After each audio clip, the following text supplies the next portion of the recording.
Okay, Brother Franco, at ngayon nga po ay tatawagin natin ngayong gabing ito upang magsalita sa milyong-milyong Pilipino, hindi lang po sa nandito ngayon, pati sa mga nanonood sa social media, sa buong bansa at sa buong mundo. Ito po ang nag-iisang testigo, buhay na testigo, walang iba kung hindi ang agent ng bayan, Agent Jonathan Morales!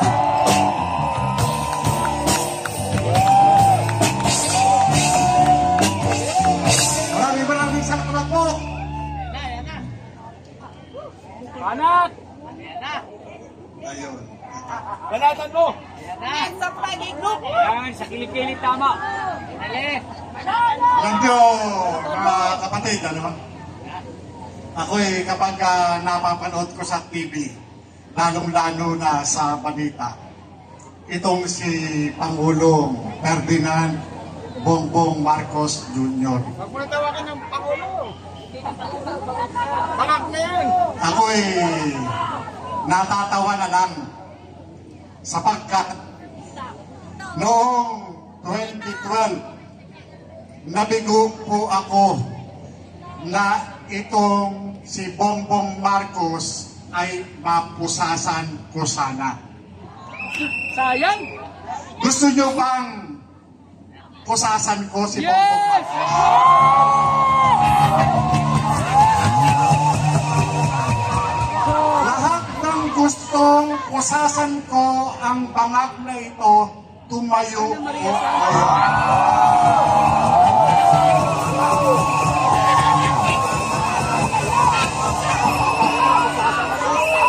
Sabihin po natin, bangag, tama na, sobra na, umalis ka na! Ulitin natin, ha? Bangag, Sobra na! mahina. Pasensya na, medyo mahina tenga ko, gawa ng putok eh. Yan. Bangag, tama na, sobra na, mag-resign ka na! Marcos, resign! Marcos, resign! Marcos, resign! Marcos, resign! Marcos, resign! Marcos, resign! Okay, kumulang po. Alam nyo mga kapatid, ano? Sobra-sobrang pangbubudol ang ginagawa nitong mga ito. May kasabihan kami mga narcotics agent na kapag ang isang tao ay nasa impluwensya o dumanas ng impluwensya ng ipinagbabawal na gamot, ito po ay sinungaling. Naniniwala po ba kayo doon? Naniniwala po ba kayo na itong si Bongbong Marcos ay sinungaling? Sinungaling! Bongbong Marcos! Sinungaling! Bongbong Marcos! Sinungaling! Bongbong Marcos! Alam nyo, nung makita ko, no, na sumisinghot siya ng cocaine. Sinabi kong cocaine sapagkat wala naman po na iodized salt na sinisinghot. Noong nakita ko yung litrato na ipinakita nitong si Bong Dasa, talagang sinikurado na cocaine yung kanilang ginagamit. Bong Dasa, ito po yung kanyang sinasabing BFF, kaibigan niyang matalik.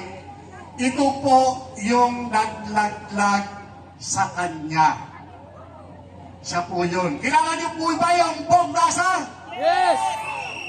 Kilala niyo po ba yun? Sino yun? Pinsan ni Bongbong Marcos at asawa ni Gloria Diaz. Yan, tama. Asawa ng dating Miss Universe. Hindi ko na po papangalanan, gawa ng pribadong tao po ito. At sila ay, sa pagkakaalam ko, ay hiwalay na. Pero, itong naglaglag sa kanya na ito, ay nasisiguro namin na hindi nagsisinungaling. Sapagkat mayroon po siyang mga litrato na naandun sa kanyang cellphone. Ipinakita niya po yan. At kasama ng iba't ibang mga personalidad. Yun po yun. At yung pong litrato na yun, ipinrint po sa computer, ipinrint po yun sa papel. At yun po yung naging attachment ng ginawa ko na salaysay na kinuha kay Bong Dasa.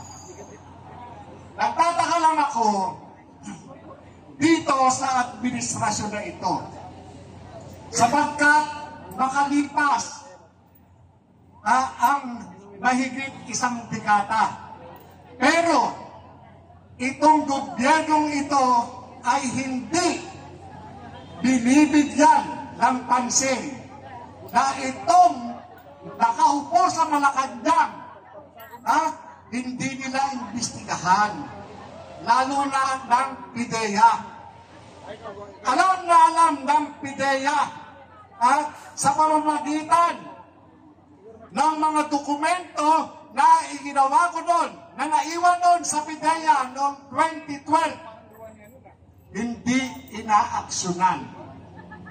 Pagkos gumawa pa itong gobyernong pangag na ito ng programa laban sa paglaganap ng ipinagbabawal na gamot.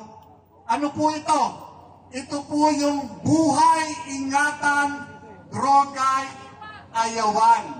Ito po kung tawagin ay bida. Sino po ang nagsusulong nito? Ang nagsusulong po nito ay si Secretary Abalos ng DILG. Meron mga sinasabi yung mga kasama natin ito, sino yung giwe? Si Abalos. Sino? Si Abalos.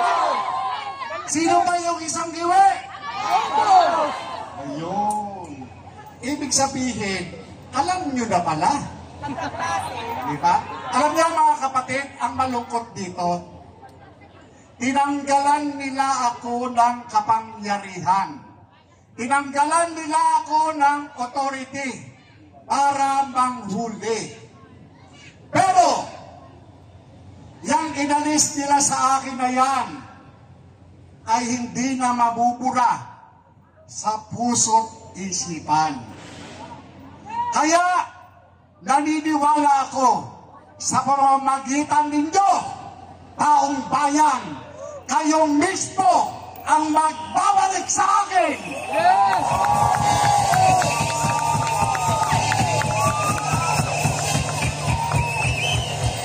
Ibabalik nyo ako upang ako mismo ang magkabit ng posas kay Bongbong Marcos.